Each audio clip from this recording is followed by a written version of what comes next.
Bonjour à toutes et à tous et bienvenue dans Palindrome, la seule émission où les invités peuvent prendre le pouvoir sur le présentateur. Alors dans cette émission, nous ne parcourons pas le script habituel, mais nous posons des questions que tout le monde se pose, avec une petite dose de surprise, nous allons le voir dans cette émission. Alors aujourd'hui, nous avons l'immense plaisir de recevoir Lucie Berthaud, une véritable force de la nature que vous avez pu notamment découvrir dans Koh-Lanta, une émission diffusée sur TF1.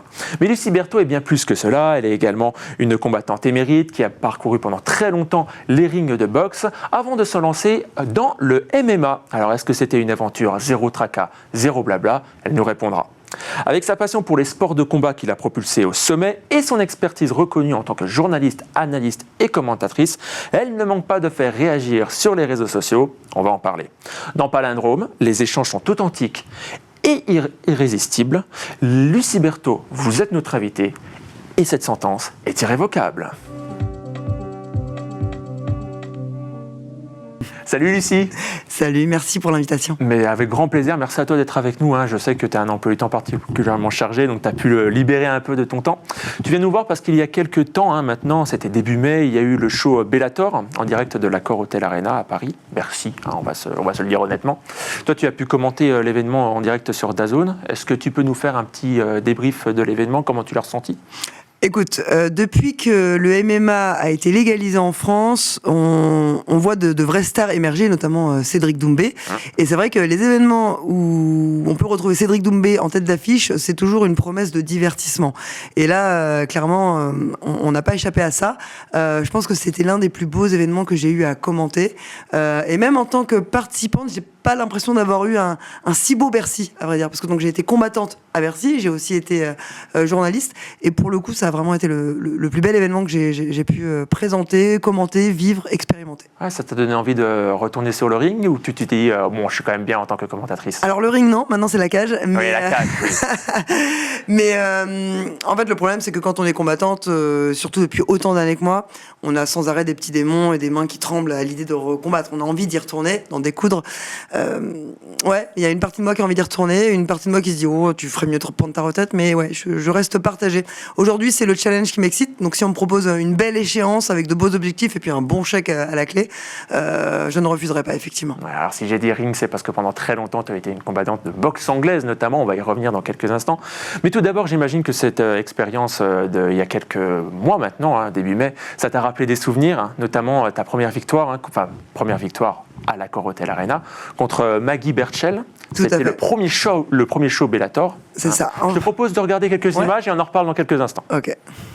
Ladies and gentlemen, fight goes the distance inside the Bellator cage. We go to our judges' cage side. Judge Doug Crosby, 29-28. Both Jaron Villel, Sal D'Amato, 30-26. All in favour of the winner by unanimous decision from Paris, France, Lucie Fireball Berthaud. Fireball becomes the first. Lucie Fireball Berthaud. Pourquoi ce surnom Fireball d'ailleurs? Alors, rien à voir avec la puissance, c'est juste que j'ai un caractère, disons un tempérament de feu, et que les Américains me surnommaient comme ça, c'est resté. Voilà, c'était plutôt une boutade au départ, et c'est devenu un petit surnom, mais rien à voir avec la puissance de frappe. non, rien à voir. Mais c'est vrai que là, c'est un bon souvenir. En fait, il faut savoir que combattre à Bercy, ça a toujours été un rêve pour moi, depuis que je suis jeune, depuis que j'ai 15 ans. Donc, ça a été la concrétisation d'un rêve dans un contexte particulier, puisque là, c'était pendant la pandémie, donc il y avait la jauge des 1000 spectateurs. Ah oui, d'accord. C'est quand même très différent. Malgré tout, ça restait Bercy et pour moi, c'était un symbole fort. Alors, même s'il n'y avait pas plus de 10 000 personnes comme c'était le cas début mai, est-ce que tu avais déjà combattu dans une salle aussi grosse auparavant? Non. J'ai combattu à Las Vegas, mais c'était dans une petite salle. Là, c'était vraiment pour moi un aboutissement. C'est-à-dire que quand tu commences la boxe, Bercy est synonyme de grand combat, d'élite. Et donc, le simple fait d'être sur une de ces cartes, pour moi, c'était une vraie satisfaction, mais surtout une consécration, en fait, dans ma carrière sportive. Est-ce que le fait que tu sois dans une aussi grande salle, ça influe dans ton mental de préparation par rapport à un match pareil? Pour moi, un combat est un combat. Et de toute façon, je n'ai jamais envie de perdre un combat. Là, c'est vrai qu'on se s'est attendu par environ 13 000 spectateurs. Donc, on a forcément une petite pression. Mais à la limite, plus la pression est grande, plus mon entraînement va être sérieux. Je marche un petit peu comme ça à la pression. Donc, en réalité... je dirais que le challenge va déterminer la manière dont je me prépare, effectivement. Mais un combat est un combat et on n'a jamais envie de perdre parce qu'on ne joue pas au foot, on ne joue pas au tennis. Perdre dans les sports de combat, ça peut avoir un petit côté humiliant, en fait. Donc, on n'a certainement pas envie de perdre devant 13 000 spectateurs en prenant des coups. Ouais. Alors ton dernier match en date, ton dernier combat d'ailleurs, en date, c'était une victoire contre Katarzyna Sadoura. Mais avant, il y a eu, ça arrive, une défaite contre la combattante Benitez. Moi, ma question, c'est quand on est une athlète comme toi, est-ce que quand il y a une défaite, ça arrive, est-ce qu'on refait le match à se dire là, je me suis planté, il faut que j'améliore pour la prochaine fois, ou est-ce qu'on passe directement à autre chose et on se prépare à la prochaine échéance? Non, c'est impossible. En fait, si tu n'apprends pas de tes défaites, c'est comme si cette défaite n'avait servi à rien. Pour moi, en fait, c'est même comme ça que je visualise les choses. Pour moi, un échec n'est un échec que si on n'apprend pas de lui. Si effectivement on n'avance pas derrière, là oui, c'est un échec. Mais en l'occurrence, là, ça met le doigt sur nos failles. En l'occurrence, cette défaite face à Benitez, j'étais en sortie de Koh-Lanta, donc j'avais physiquement pris très très cher. Donc l'idée, c'était que j'avais identifié le problème, mon problème de cardio. Donc là, j'ai travaillé comme une malade pour revenir tambour battant sur la prochaine échéance. Effectivement, j'ai vu ce que j'avais fait de mal. Je me suis engagé à avoir un cardio, 2 à ne plus jamais prendre de coups de coude. Donc ça veut dire que tu vas travailler ton game plan et ta stratégie par rapport à ça. Donc oui, bien sûr que tu apprends de chaque défaite. Sinon, autant arrêter le combat. Si on n'apprend pas des échecs, on n'apprendra jamais en fait. Mais justement, tu as réussi à apprendre parce que dans ton dernier combat, tu as réussi à remporter haut la main ton match contre Katarzyna Sadoura. J'ai vu une déclaration intéressante sur laquelle j'aimerais qu'on revienne. C'est si je gagne, il y aura renégociation de contrat. Si je perds, ça peut être la fin de carrière. C'est-à-dire que les enjeux sont aussi grands que ça. C'est-à-dire qu'un combat peut reconditionner une carrière. Non, mais alors en fait, tout dépend de l'âge que tu as en fait. C'est-à-dire que déjà avoir 2 défaites d'affilée, c'est très problématique dans une carrière parce que la punition, elle est multiple. D'abord, physiquement et moralement, c'est extrêmement douloureux de perdre en MMA. Deuxièmement, il y a une décote du combattant, tu baisses dans les rankings, donc ça veut dire que tu n'es plus en pouvoir de négociation avec les organisations. À partir de là, il n'y a plus le respect des organisations. Et tu sais très bien que tu vas servir de faire valoir. Donc au-delà de 2 défaites, vaut mieux t'arrêter, tout simplement. Et en plus de ça, il y a la question de l'âge. Moi, j'ai un âge qui est plutôt avancé pour le MMA, donc à un moment donné, pourquoi m'infliger autant de douleur à mon âge? J'ai quand même envie que ça en vaille le coup. Il faut que je puisse négocier des primes intéressantes. Et puis surtout, j'ai envie de kiffer. Et le kiff passe par la performance. Donc si j'estime que je ne suis plus performante, eh bien, il faut savoir accrocher les gants. Là, j'ai pu me prouver à moi-même que j'étais capable de revenir et de gagner, mais j'avais quand même énormément de pression. Et je pense que je n'ai été que une Lucie à 50% parce que trop de pression, justement, mal gérée. Pour autant, là, la question est, est-ce que je vais revenir? Oui, mais dans quelles conditions? Ça va être à déterminer. Voilà, c'était ma question. Justement, c'était ton dernier match en date. Moi, ma question, c'était de savoir, est-ce qu'il reste un combat en Lucie Berthaud? Il pourrait. La question, c'est est-ce qu'on ne fait pas un combat de trop?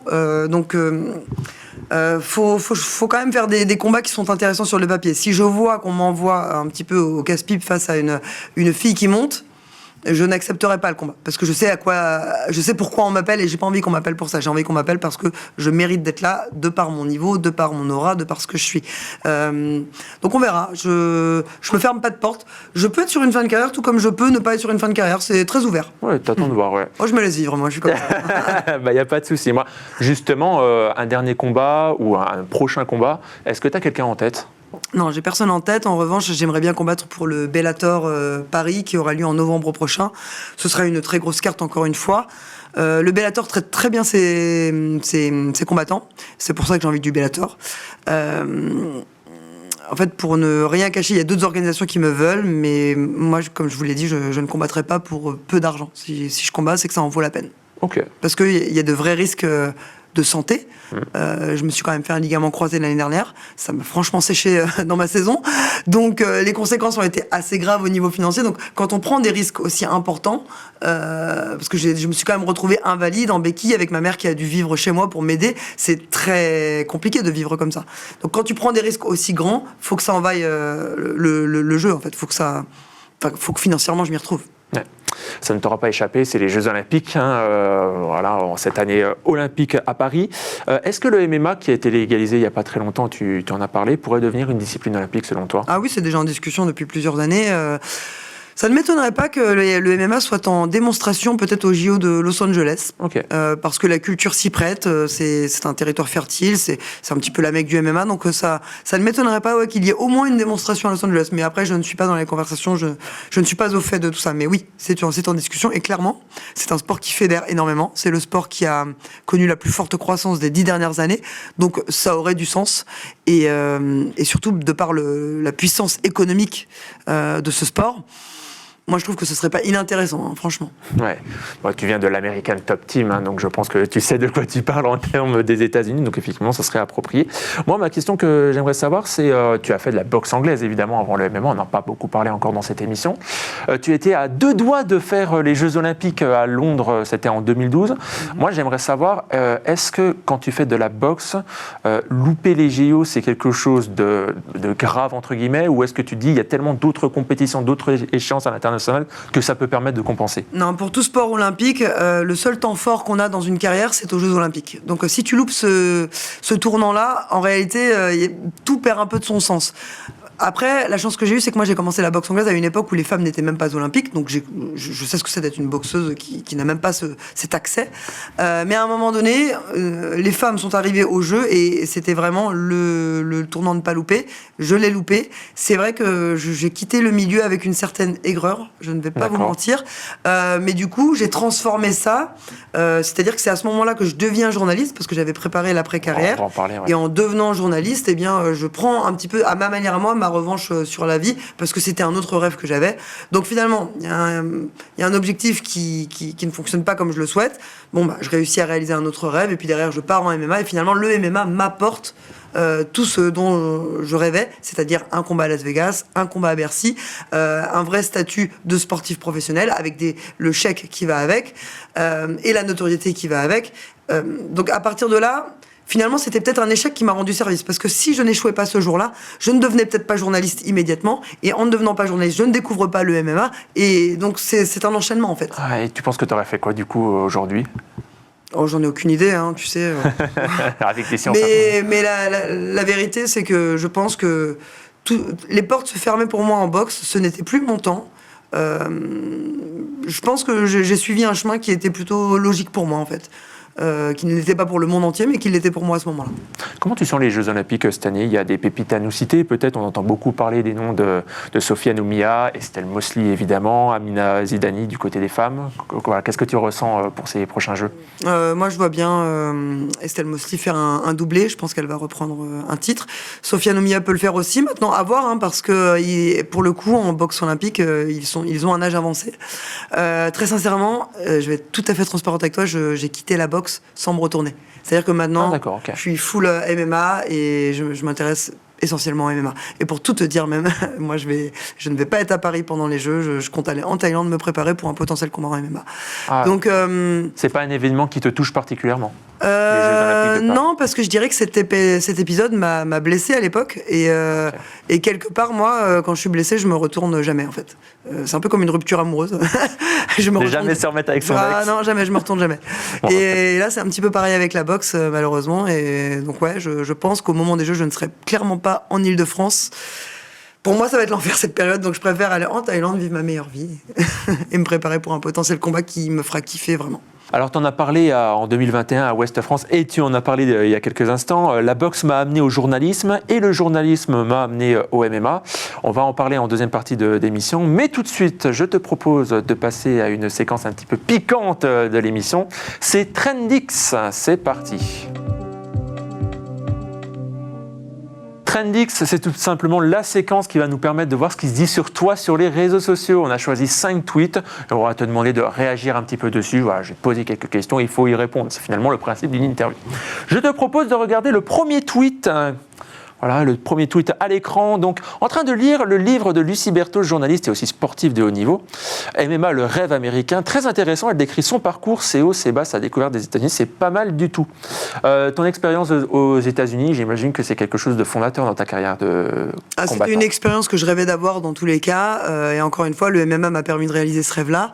Ça m'a permis d'être pratiquement bilingue, finalement. Donc, non, ça a été une belle expérience qui ne s'est pas soldée par ce que j'espérais. Moi, je comptais vivre là-bas définitivement. Finalement, je me suis rendu compte que les problèmes d'immigration étaient très, très problématiques aux États-Unis. Donc, j'ai fini par revenir, mais finalement, je me suis rendu compte que le vent tournait en ma faveur ici, en France. Parce que ici, j'avais une popularité, et j'avais un parcours qui était valorisé, ce qui n'était pas le cas aux États-Unis. Aux États-Unis, j'aurais dû tout reconstruire de A à Z. Et quand on sait ce que ça coûte en énergie, en temps et en investissement financier. Bon, finalement, voilà, c'est une expérience qui a été nécessaire dans ma construction et c'est ce qui m'a permis de comprendre pourquoi finalement en France on était très bien lotis finalement. On pense toujours que l'herbe est plus verte ailleurs et en fait c'est pas du tout vrai. Tu avais déclaré également, pour moi, le rêve américain n'existe plus. Ouais, complètement. J'ai complètement démystifié ce truc. J'étais persuadé que c'était l'Eldorado pour tout combattant et qu'on pouvait y faire une grande carrière. En réalité, personne ne nous attend là-bas. Et si on n'est pas américain, ils sont très très chauvins les Américains. Si on n'est pas américain, va falloir être sacrément bon, va falloir avoir un sacré bon manager. Enfin, c'est compliqué. En réalité, je pense qu'il y a plus d'opportunités à être combattant de MMA en France que de partir aux États-Unis. D'autant plus que le pouvoir qu'on a quand on est combattant, il est généré par le pouvoir qu'on a à créer de la billetterie en fait. Ouais. Donc si tu fédères en France, si tu as de la billetterie, si tu as une audience en France, eh bien les Américains vont davantage te signer parce que tu vas faire rentrer du chiffre. Alors que si tu vis aux États-Unis, loin des yeux, loin du cœur, en journalisme on en parle, la loi du mort kilométrique, si tu es loin, on t'oublie. Et donc finalement tu as moins de valeur. Donc je ne le savais pas, mais c'était mieux pour moi de rentrer en France. Donc pareil, j'ai eu des échecs aux États-Unis, mais merci aux échecs, grâce à eux, j'ai pu faire des tas de choses hyper bien ici en France. Ben c'est top. Moi, je te propose directement qu'on passe au deuxième tweet. Deuxième tweet sur le football. Alors, qui est cette fille qui commente le PFL? C'est Ludovic Obraniak, le joueur de football, consultant sur la chaîne L'Équipe. Ah ouais. Lucie Berthaud, combattante MMA et ancienne candidate de Koh-Lanta. C'est vachement bien, répond-il. Moi, ma question, c'était de savoir s'il y avait des passerelles qui existaient entre... Ben oui, voilà. On n'est pas que méchants dans cette émission. Est-ce que des passerelles existent entre le football et le MMA? Et à quel point ces passerelles sont grandes? On avait vu Kylian Mbappé dans un combat un combat de Cédric Doumbé. Certaines personnes arrivent à créer des ponts comme Cédric Doumbé, mais parce que Cédric Doumbé dépasse le sport de par son aura médiatique. Ouais. Il divertit sur les réseaux, c'est un peu notre Conor McGregor à nous quelque part, et donc forcément il fait le buzz. Mais tout le monde n'est pas Cédric Doumbé. Enfin, moi, si je voulais m'essayer à faire le buzz, ça ferait un flop, c'est sûr. Je veux dire, chacun a sa personnalité, et lui, effectivement, arrive à ramener un petit peu tout ce monde du show business dans notre réalité, ce qui est très bien. Maintenant, il y a autre chose, il y a une émergence de ce qu'on appelle, nous, les MMX, comme les footix en foot. C'est-à-dire que il y a une audience qu'on n'avait pas avant. Avant, on avait des gens très spécialisés, fans de sport de combat, qui, dès qu'il y avait une diffusion, étaient très engagés. Il y avait un bon esprit. Et depuis quelque temps, je dois avouer qu'il y a pas mal de gens qui ne connaissent strictement rien à ce sport et qui se permettent quelques digressions, quelques indélicatesses qui me surprennent toujours. Et je me dis, mais waouh, faut vraiment pas avoir fait ce sport pour parler comme ça, en fait. Ouais, comme quoi? Pardon? Comme quoi? Des commentaires un peu... par exemple, pour les femmes, il y a une question qui se pose aujourd'hui qui ne s'est jamais posée avant. Les femmes ont-elles leur place dans ce sport? Excusez-moi, mais what the fuck? Ça n'a jamais été un sujet. Et depuis quelque temps, c'est un sujet. Donc ça, moi, je ne l'ai jamais vécu quand j'étais boxeuse. Je ne l'ai pas vécu au moment où le MMA était illégal. Et c'est avec l'émergence de ce nouveau MMA mainstream qu'on a commencé à avoir une communauté très, très agressive sur les réseaux et qui se permet des commentaires totalement irrespectueux vis-à-vis des combattants et combattantes. On va passer au prochain tweet dans quelques instants, mais j'aimerais te poser cette question. Je me permets de rebondir à ce que tu dis. Le sexisme dans le MMA, est-ce que c'est quelque chose que tu ressens au quotidien? On dit souvent que c'est un sport d'hommes. Voilà. Est-ce que le sexisme, c'est quelque chose qui est très présent envers les femmes? Écoute, moi, je ne l'ai jamais ressenti de ma vie. C'est-à-dire qu'en 23 ans de carrière, je ne le ressens que depuis 2 ans. Donc ça vient vraiment avec ce MMA qui devient très populaire, très mainstream.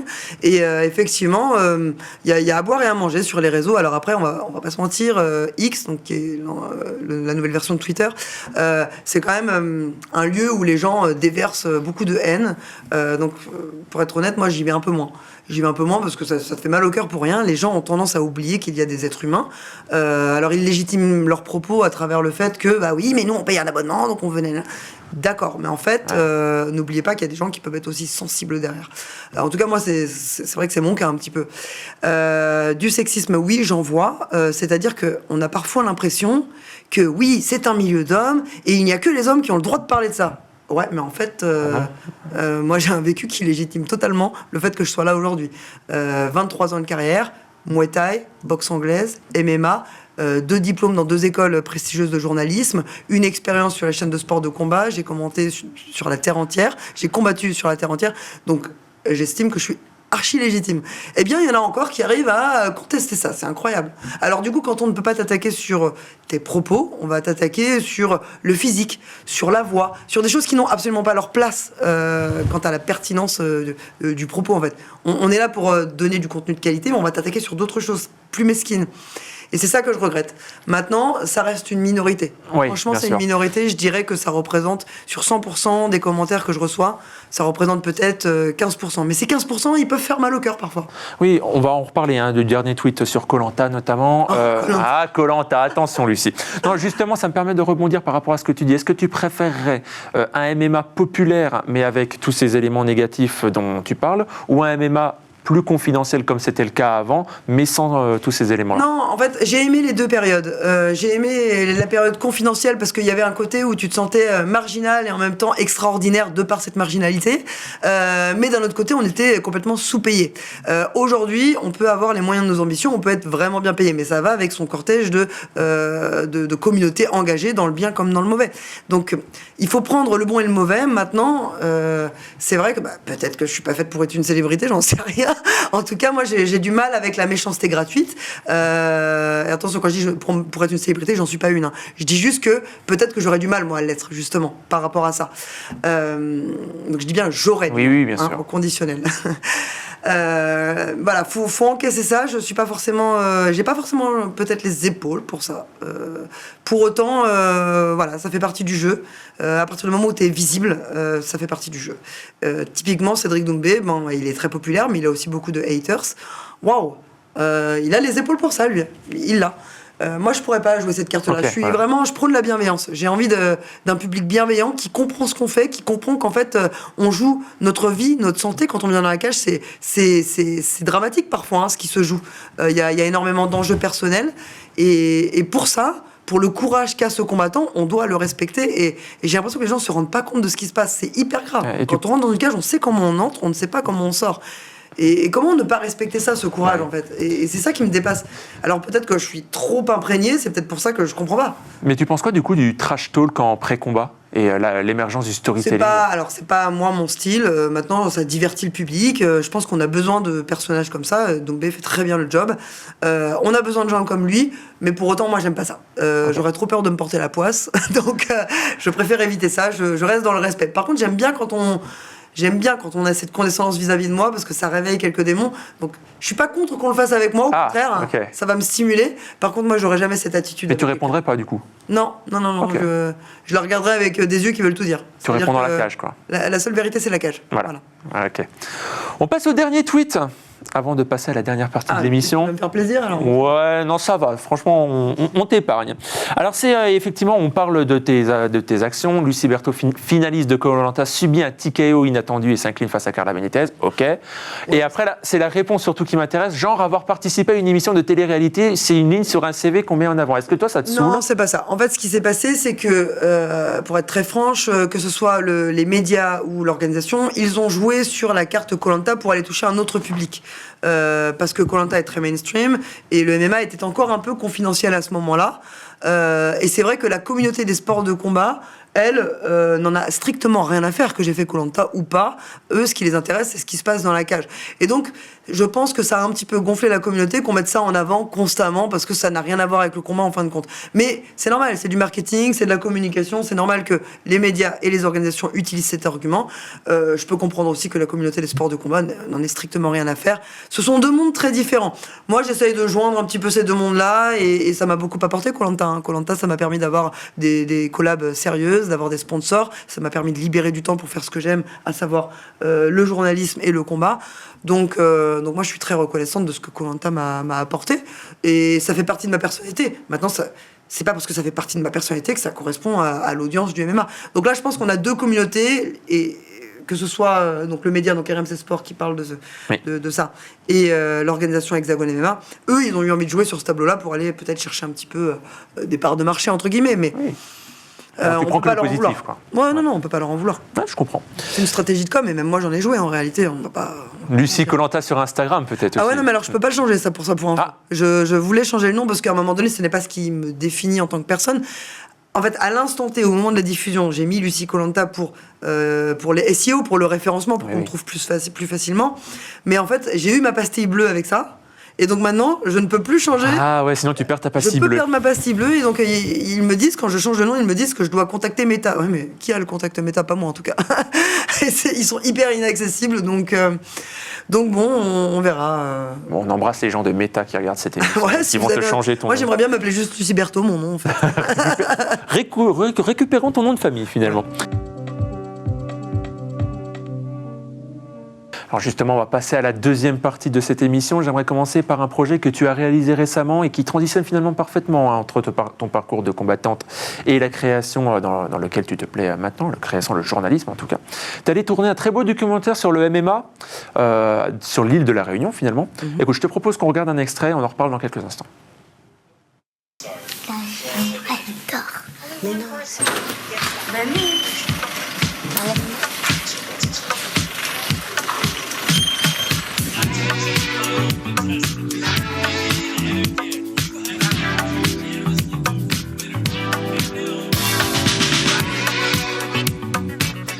Nous sommes dans les hauteurs de la Réunion, au col des Bœufs.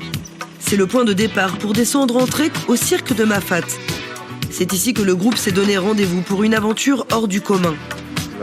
Une fois par mois, Gaël et sa femme organisent un séminaire inspirant avec un mentor. Et le mentor du jour les attend déjà sur place. Luc Morel, ouais. Ça va? Forme. Tranquille. On t'entend? Un petit peu quand même. Lucie, qu'est-ce qu'on peut voir dans ce documentaire ? Alors, c'est un documentaire que j'ai réalisé pour France Télévisions sur le MMA qui émerge à La Réunion, parce qu'en fait, ce qui se passe, c'est que le MMA a émergé au niveau mondial par vagues successives. Ça a d'abord pris au Brésil et aux États-Unis. Après, ça s'est un petit peu téléporté vers l'Europe. En Europe, ça a pris du tonnerre. Là, ça va bientôt être l'Afrique. Mais avant l'Afrique, il y a les îles voisines qui dépendent de la France, parce que du coup, tout ce qui est en métropole impacte l'outre-mer. Et donc, voilà, l'idée, c'était de mettre un peu la lumière sur des combattants émergents qui ont un énorme talent et qui, malheureusement, de par leur éloignement de la métropole, manquent de visibilité. Donc, c'était un peu ça l'idée, c'était de les mettre en lumière. Et puis, voilà, enfin, le combat, de manière générale, c'est toujours un vivier d'histoires inspirantes, avec des valeurs fortes. C'est très facile de fédérer avec le combat. Puis, enfin, pour le coup, comme je le vis au quotidien, et je sais communiquer dessus, donc voilà, ça a bien retenti au niveau de l'île de la Réunion. Il y a eu une belle audience. Ouais. Ouais, il y a eu 1001 façons de raconter le MMA et ça en est d'ailleurs l'illustration. Alors, tu es une habituée des îles, hein, Lucie, l'île de la Réunion, l'île de Koh-Lanta, on en a parlé, et l'île de The Island, l'émission à laquelle tu vas participer sur M6. Moi, ma première question, c'était de savoir à quel point cette aventure, elle était différente au niveau de Koh-Lanta, notamment, enfin, différente que Koh-Lanta, notamment au niveau de la survie. On a l'impression qu'il y a plus de survie dans The Island que dans Koh-Lanta. Est-ce que c'est ce que tu as ressenti ? Ce sont deux aventures très différentes. Je les ai toutes les deux appréciées énormément pour des raisons complètement différentes. Je dirais que ce qui est plus dur en termes de survie, c'est qu'on n'a pas l'accès à l'eau à The Island. C'est-à-dire qu'à Koh Lanta, il y a un puits d'eau, donc on a l'eau en illimité, mais ça c'est pour garantir notre sécurité aussi. Là, il faut vraiment se débrouiller, il faut trouver l'eau, et en plus après il faut la purifier, etc. Mais si t'as pas d'eau et que t'es en plein cagnard à 43 degrés, les heures sont comptées. Et à un moment donné, c'est vrai que à The Island, ça... à un moment donné, j'ai eu peur. Franchement, j'ai eu peur pour ma vie, hein, vraiment. C'est-à-dire que tu sais qu'il faut 3 jours, si tu es déshydraté pendant 3 jours, tu peux mourir. Bah oui. Et quand tu as cette info-là en tête, à un moment donné, tu paniques. Voilà. Et donc, réaction de panique qui fait que, à un moment donné, j'étais plus moi-même, en fait. Moi, intérieurement, j'ai complètement vrillé. Et donc, ça a été beaucoup plus rapide. Ce sentiment de détresse, il a été plus rapide qu'à Koh Lanta. Koh Lanta, il y avait des épreuves où on pouvait gagner des conforts, gagner de la nourriture. Tu peux gagner un peu à Koh Lanta. C'est pas le cas à The Island. En revanche, ce qui a été, je dirais, plus dur à Koh Lanta, mais ça, ce n'est que mon appréciation à moi, c'est que le rapport social à Koh Lanta, de par les règles du jeu... Ben voilà, c'est ce que j'allais te demander. Et oui, les règles du jeu font que, pour pouvoir gagner, tu dois éliminer des gens. Mais des gens avec qui tu partages une aventure, avec qui tu crées du lien. Donc finalement, c'est très très dur parce que tu as ce côté stratégique, relationnel, qui peut être violent, de par le rejet du groupe, de par les manigances qu'on fait dans ton dos, de par le fait que tu es obligé de mentir à des personnes pour pouvoir les éliminer. Tout ça, ça participe vraiment à quelque chose de dur psychologiquement. Et finalement, je me demande même si l'aspect psychologique n'est pas plus dur que l'aspect physique, finalement. Ouais, mais finalement, est-ce que ça ne nourrissait pas ton esprit de compétition que tu avais dans Koh Lanta et que finalement, il y a moins de compétition dans The Island? Oui, complètement. Mais ce sont deux aventures totalement différentes. Koh Lanta, tu connais les règles du jeu, tu dois éliminer des gens pour gagner. C'est comme en boxe, tu sais que tu dois taper sur quelqu'un pour gagner. Bon, voilà, faut accepter les règles du jeu. Le truc, c'est que moi, devoir faire des stratégies sociales pour gagner, c'est pas forcément mon point fort au départ, j'en fais jamais dans la vie. Et là, je me suis retrouvé à devoir faire de la politique, parfois mentir, parfois influencer des gens. C'est pas des choses que j'aime faire dans la vie, ça, en fait, en général. Donc là, je me suis retrouvé vraiment hors de ma zone de confort. Je m'en suis bien sortie parce que j'ai noué les bonnes alliances, mais il a fallu aussi que je prenne énormément sur moi en termes de gestion émotionnelle. Ça a été dur parfois de ravaler ma fierté de championne parce qu'il y avait parfois des claques qui se perdaient, hein. C'est la vérité. The Island, c'était différent. C'est la survie qui nous a mis dans le dur tout de suite. On a été dans le rouge tout de suite. Et quand tu es dans cette situation-là, eh bien, ça peut créer de grosses tensions au niveau du groupe. Et là, pour le coup, comme tu sais que tu ne vas pas être éliminé, eh ben, t'as pas de retenue, t'as pas de filtre et tu y vas. Et bon, voilà, il y a parfois des moments un peu durs, hein. Enfin, The Island, il y avait des moments, alors je sais pas s'ils vont tout montrer, mais en tout cas, il y a des moments où ça partait en octogone, hein, le soir. Hein. Non, mais façon de parler, mais ça partait loin dans les clashs, hein, quand même. Ah ouais, ok. Il y avait quand même cette dimension sociale de personnes qu'on pouvait plus supporter. Oui, mais la dimension sociale était, comment dire, les frictions sociales étaient créées par des... Oui, il n'y avait pas d'intérêt de compétition. Des contextes différents, en fait. Okay. Là, c'est la survie qui nous a mis dans le dur. Le fait d'être déshydraté, affamé, on mangeait vraiment rien, on n'avait pas de riz comme à Koh Lanta. Enfin, moi j'ai perdu 4 kilos en moins d'une semaine, quoi, chose qui n'arrive jamais dans la vraie vie. Tu les as retrouvés? Bah oui, non seulement je les ai retrouvés, mais j'ai pris 2 fois plus. Ah, donc merci, je suis en galère maintenant pour le prochain combat. Super. Petite déception de savoir que c'était pas Mike Horn qui présentait? Non, parce que Laurie Lag, il est cool aussi. C'est un personnage, je dirais, peut-être plus moderne. Il a une image plus moderne. Donc, bon, après, c'est des histoires, j'imagine, contractuelles avec Mike Horn. Moi, je connais pas les tenants aboutissants, mais oui. Laurie Lag est un très bon personnage, très charismatique. Moi, je pense que c'est un bon choix de la part de la prod. Si on te proposait de refaire alors bon, je fais encore la comparaison, hein, mais... Moi, je referai les deux. Non, mais je vois la question. Je referai les deux, mais je sais que dans les deux, je vais en baver. Mais c'est pour ça qu'on signe. Oui, en fait, on veut en baver et on veut s'en sortir. Tu vois, on veut se prouver à soi-même qu'on peut absolument dépasser toutes les limites possibles et inimaginables. Moi, en tout cas, j'aime bien ça. Souvent, on me dit ça, mais Lucie, mais t'aimes trop te mettre dans des galères. Non. C'est juste que j'ai ce côté où je n'aime pas vivre des choses qui sont de l'ordre du moyen. Moi, j'aime vivre des choses complètement décalées, complètement originales et exceptionnelles. Et j'aime me sentir original, en fait. Donc, a priori, vous ne me retrouverez jamais dans des projets un peu classiques, quoi. Est-ce qu'on peut savoir avec qui tu partageais l'île de The Island ? Oui, alors on a eu, on a des célébrités de la télé. En fait, ce sont des célébrités dans leur domaine. Ouais. Donc, moi, j'étais dans la case sportive. On était seulement 3 sportifs. J'ai oublié son nom de famille. Pierre-Ambroise, champion du monde Pierre-Ambroise 800 Boss. mètres. Voilà. Ah oui, Boss. Voilà, c'est ça. Qui est d'ailleurs dans une nouvelle émission avec Laurent Mestré là. W9, les apprentis. Exactement. Donc Pierre-Ambroise, super élément. Il est top, vraiment top. Pierre-Ambroise. Très chaleureux, très souriant, toujours une boutade, et puis alors une énergie inhumaine. Hein. Vraiment, ce gars-là, c'est un ovni.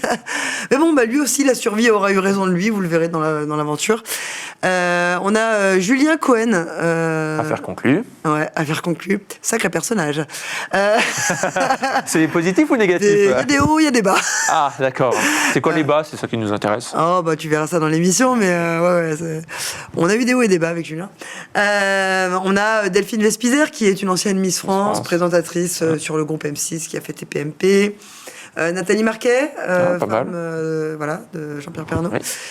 Qui est-ce qu'on a eu d'autre? On a Daniela du couple Capone. Son mari était à Danse avec les stars. Donc à eux deux, ils représentent pas loin de 12 millions de followers. Donc autant vous dire que Daniela est peut-être la star du digital de l'émission.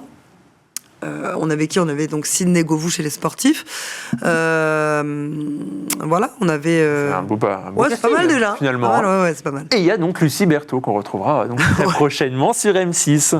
On va refermer la parenthèse The Island. On va en rouvrir une autre. Tu as participé à un tournage avec Alban Ivanov, Challenger.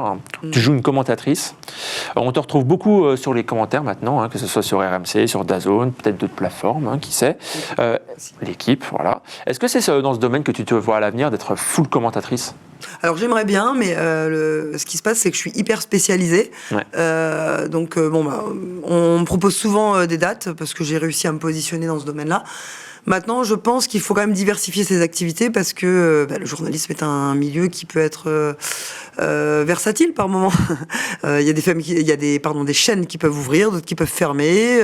Parfois, on achète les droits, parfois, on ne les achète pas. Donc, en fonction de ça, c'est vrai que moi, c'est vrai que je peux être amenée à subir un petit peu cette évolution. Donc, pour l'instant, ça se passe bien. C'est pour ça que j'ai diversifié mes activités en faisant aussi du documentaire. Je fais aussi du coaching. Je fais de la production digitale sur mes réseaux parce que j'ai envie de développer mes réseaux. Parce que mine de rien, aujourd'hui, c'est là qu'est le pouvoir finalement. Je vais vous donner un exemple très concret. Greg MMA, qui est une grande référence dans le monde des sports de combat. Aujourd'hui, il n'a absolument plus besoin de travailler pour la télé pour vivre décemment. Le digital lui suffit amplement. Aujourd'hui, c'est même l'inverse, c'est la télé qui vient le chercher, justement parce qu'il est à la fois un acteur du milieu, mais en plus de ça, une force en termes de marketing. Donc aujourd'hui, je dirais qu'il ne faut pas mettre ses œufs dans le panier de la télé, il faut mettre ses œufs dans le panier du digital, et la télé viendra vous chercher. On a complètement inversé le rapport de force. Donc effectivement, là, j'ai envie vraiment de m'investir plus sur le digital. Voilà, c'est ce que j'allais te demander. Tu comptes suivre ce modèle, du coup, peut-être pas abandonner, mais en tout cas faire moins de télé et plus de digital? Non, je vais continuer de faire autant de télé, mais oui, je vais clairement créer mes propres contenus. Ouais. Top. Peut-être que vu que tu es journaliste et que tu t'intéresses à beaucoup de sports, est-ce qu'il y aura un autre sport que tu souhaiterais commenter? Alors, moi, je pense qu'il faut aussi rester cohérent avec qui on est. Donc, je vais quand même rester sur mon personnage de combattante et de journaliste. Et donc, je vais créer du lien là-dedans. C'est-à-dire que là, je m'intéresse à des sujets qui touchent au divertissement, à l'entertainment et au combat. En fait, tout ça ensemble. Je mets tout ça dans un même panier, ça me ressemble et c'est ce que j'aime faire et c'est là-dedans que j'ai du réseau. Donc, je vais aller exploiter tout ça, effectivement. Rester cohérente, mais si tu devais sortir du sport... Ah non, je peux sortir complètement. À la base, quand j'ai fait mes écoles de journalisme, je me destinais pas à m'enfermer dans le sport, mais c'est vrai qu'on m'a naturellement enfermé dans ce domaine de par mon parcours, et c'est vrai que ça m'a facilité, entre guillemets, le parcours. J'ai pu gravir les échelons beaucoup plus vite dans ce domaine-là. Mais par contre, c'est vrai qu'on a tendance à t'enfermer là-dedans, et donc on a tendance à plus te laisser forcément de chance dans d'autres domaines. Ce que je regrette un petit peu, parce que j'aimerais par moment en sortir. Ok. En début d'émission, on t'a montré des images de la première grosse soirée MMA en France avec ta victoire. Et là, très récemment, tu as donc commenté le Bellator Champions Series. Et le lendemain, tu as été présente dans le cadre d'une autre fédération qui s'appelle l'ADX, avec notamment Benoît Saint-Denis. Comment toi, tu as vécu cette expérience? Alors là, sur ce coup-là, c'était une première. J'ai travaillé en tant que speakerine. Donc l'idée, c'était d'animer un petit peu l'ambiance dans la salle, présenter les combattants, les valoriser et créer un petit peu son... Ring announcer. Oui, ouais. on peut le dire comme ça, si tu veux. Ouais, même si c'est une cage. Cage announcer. J'ai bien aimé. Figure-toi que j'ai bien aimé. À l'époque, on avait tenté de me convertir en tant que speakerine. J'avais refusé parce que je voulais vraiment me focaliser sur le journalisme. Et finalement, j'ai découvert que j'aimais bien ça. Et puis ça paye pas mal. Ah, l'argent, c'est un sujet. Voilà, j'ai l'impression qu'on parle beaucoup d'argent. Écoute, quand t'es en freelance, ouais, l'argent, c'est un sujet, ouais. C'est-à-dire que tu penses à tes vieux jours et tu dis, ok, faut qu'offrir un max, on investit un max pour assurer l'avenir, en fait. Donc oui, moi, c'est clairement un sujet dans ma vie, ouais. Comment t'as vécu l'épisode de l'épine? Voilà, il a quand même profité de ce qu'on a dit plus tôt au niveau du storytelling. Ça a fait quand même un buzz énorme qui a dépassé le cadre du MMA. Alors, l'écharde, oui, ça a fait un gros buzz. Je pense pas qu'il ait kiffé, Cédric. Ah ouais? Non, parce que oui, il a perdu le combat. Même s'il l'a pris à la rigolade, il a très très bien géré cette crise, entre guillemets. Néanmoins, je pense pas que ça lui ait fait plaisir. Et pour lui, c'était très important de revenir avec la victoire. Effectivement, c'est vrai que ça nous a tous étonnés de voir qu'il discute avec l'arbitre. En général, on fait cette erreur-là en début de carrière. Et on apprend très vite qu'il ne faut jamais parler avec l'arbitre parce que sinon on t'arrête. Je pense qu'il avait jamais vécu ça pour le vivre à ce stade de sa carrière. Donc c'est une erreur de parcours, mais je pense qu'il va s'en rappeler à vie. Ça lui servira de leçon. Ah, clairement, et je pense qu'il ne recommettra plus jamais cette erreur. Et puis ça a réveillé des démons chez lui. Hein. On a vu un autre Cédric Doumbé, Cédric Doumbé qui communique beaucoup moins, qui a envie de faire un combat expéditif. Je pense que ça a vraiment réveillé ses démons. Ouais. Il était vexé, il l'a dit en conférence de presse. Je veux bien le croire, une épine, c'est jamais agréable. Le 28 septembre, à Paris, à Corotel Arena, il y aura un show de l'UFC, UFC Fat Night Paris. À quoi on peut s'attendre? L'UFC, on s'attend toujours à des grands shows. À partir du moment où on a Bruce Buffer dans la cage, on est sûr qu'il y aura de l'ambiance. Et puis, c'est toujours des sold out, Bercy avec l'UFC. On a des Français qui sont très respectés en France, qui engagent beaucoup le public. Donc a priori, un UFC à Paris, il faut en vivre au moins un dans une vie. Au moins un, ouais. Commenté par Lucie Berthaud. Ah ça, si possible. Toujours mieux. On les embrasse, les diffuseurs. Un dernier mot à faire passer pour conclure cette interview, Lucie? Non, soyez indulgents avec moi pendant The Island. Parce que vous savez, tout est multiplié par 10 sur l'île quand on a faim, quand on a soif. Donc ce sera haut en couleur. Voilà, soyez indulgents. Merci beaucoup, Lucie Berthaud. Merci beaucoup, Lucie, d'avoir fait ce premier épisode de Palindrome, peut-être même cet épisode 0. On espère en faire d'autres très bientôt. À la réalisation, finalement, c'était Angèle Jean-Girard. À l'ingé son, c'était Thibaut Goury-Lafont. On se retrouve très bientôt pour un épisode de Palindrome. À bientôt.